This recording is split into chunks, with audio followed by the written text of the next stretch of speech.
The Talking Cheeseheads on CheeseheadTalk.com.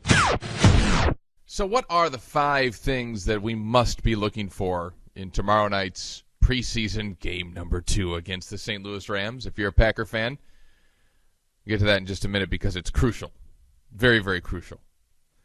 First, let me remind you that we're the Talking Cheeseheads. CheeseheadTalk.com is a place to go to check out all of our videos and podcasts. We've got a podcast each and every day, full length, long time, lot to talk, Wisconsin sports. And we're talking every single day. You can go to iTunes, type in the Talking Cheeseheads, and download our podcast and have it for your mobile device all the time. And we certainly enjoy people who do that. I'm one. I do it. It's on my mobile device myself. So, 5 things. First one that I think is very key for Packer fans to be watching, backup quarterback battle. Who's going to get playing time? It looks like maybe Vince Young is going to get in ahead of B.J. Coleman because the coaches have looked at B.J. Coleman and they've said, you know what? Practice squad. That's what they've said, okay? Clearly. And I think Packer fans have looked at B.J. Coleman and said, you know what? Practice squad, if that. So it's between Harrell and Vince Young. A little more talent with Vince Young. When I say a little, I mean a lot. And Graham Harrell, he can run the offense. He can line the team up correctly. He knows the X's and O's, but can he prevent himself from making a bonehead throw? That'll be key because we've got probably the better part or even more of 3 quarters to watch that battle play out. So that'll be interesting Saturday night. So number 2 would be depth at receiver. Look, Aaron Rodgers is going to get some time, hopefully a couple of series, 2 or 3 series. We'll see how the quarter plays out. But he's going to be throwing to guys like Jeremy Russ, Tyrone Walker, who's really asserted himself so far as his undrafted rookie and made a play in the first preseason game, has looked good in practice. The other 2 guys the Packers drafted in the 7th round are now just starting to practice, but you know they're not going to see much action. They're headed to the practice squad. They just lost too much time. You know, can Jermichael Finley, and this is a big one, the big one to watch for. Can Jermichael Finley catch a football? Because so far he's been dropping a lot. He had a big drop in practice this week. He had a big drop in the end zone against the Cardinals. Could have avoided the Packers' first shutout since the 80s in preseason football. Does he, by the way, he said he's going to donate, $500 per drop. Made him look pretty good in the offseason to the Boston people as far as relief for the bombings in April, which is a great move.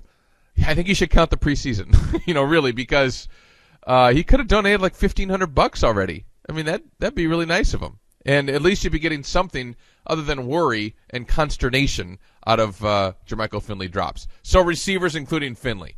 They're going to get a chance to play with Aaron Rodgers. Can Jeremy Ross make some plays? Can Tyrone Walker make some plays? Can Jermichael Finley catch the ball? And I think James Jones is the only regular that's going to be out there. And if Randall Cobb is out there, the Packers are making a mistake. Don't put him out there. You're going to use him like a workhorse this year. He's hurt. Let him heal. I think he knows what he's doing. Whatever.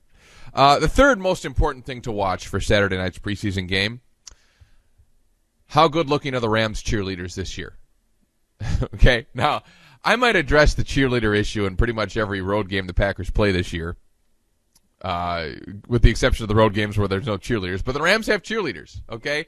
And in the past, they've looked pretty good. And when you're a fan of a team that doesn't have cheerleaders or doesn't have cheerleaders that, look like the Rams cheerleaders, okay? How do I tread delicately here? I'm interested. Enough said. Okay, number 4, Devon House and Company. Came out this week, said, hey, I had the worst game of my career. It was embarrassing. It was bad.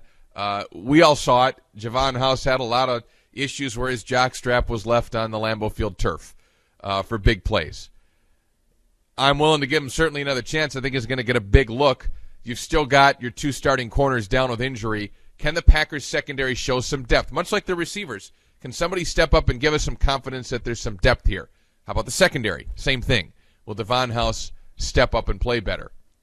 It's never, life lesson, kids, never about how you fall. It's about how you get up, right? So Devon House has that opportunity here on Saturday night. Number 5, most important thing. I'm holding up 10. I mean 5. Most important thing to look at, the kicking battle.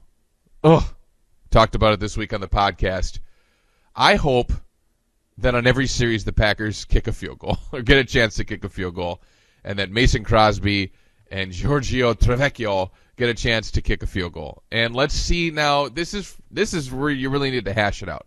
Can these guys actually do it? And more importantly, moreover, can Mason Crosby actually come through?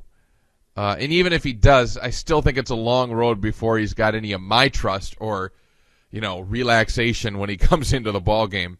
And it's not even about a 50-yarder. Can he make anything under, 45 yards? I'll even waver a bit on the 45 to 50, even though, a 47-yard field goal should be a chip shot for a guy like Mason Crosby. It's clearly not. He's clearly been a complete head case for most of the year now, the calendar year. Can he do it? And if not, can Giorgio Trevecchio show any range? And if not, who can the Packers sign? Because it's getting serious now. It's getting real serious now. And I know it probably won't be solved till after the final cuts, but it's getting serious. So those are your 5 things to watch in Saturday night's game. Quick recap. Number 1, cheerleaders. That's number 3. Number 1, backup quarterbacks. Receivers, is there depth? Cheerleaders, is there depth? Cornerbacks, you're talking about Devon House and company. Can they actually hold their own? And then the kicking battle. Will we get a chance to see these guys try some kicks? Reasons to watch, all 4 quarters, preseason football. It doesn't get any better. We're the Talking Cheeseheads. You can find us on Facebook, facebook.com/TalkingCheeseheads. These videos that I'm taping right now are posted on YouTube each and every day. YouTube, and subscribe to our channel, the Talking Cheeseheads channel at YouTube. And you can always email us, the Talking Cheeseheads at cheeseheadtalk.com, talkingcheeseheads@cheeseheadtalk.com, and we're on Twitter at cheeseheadtalks. Have I given you enough ways to connect with us? I hope so. I'm Ben Larson for the Talking Cheeseheads on cheeseheadtalk.com. The Talking Cheeseheads on cheeseheadtalk.com.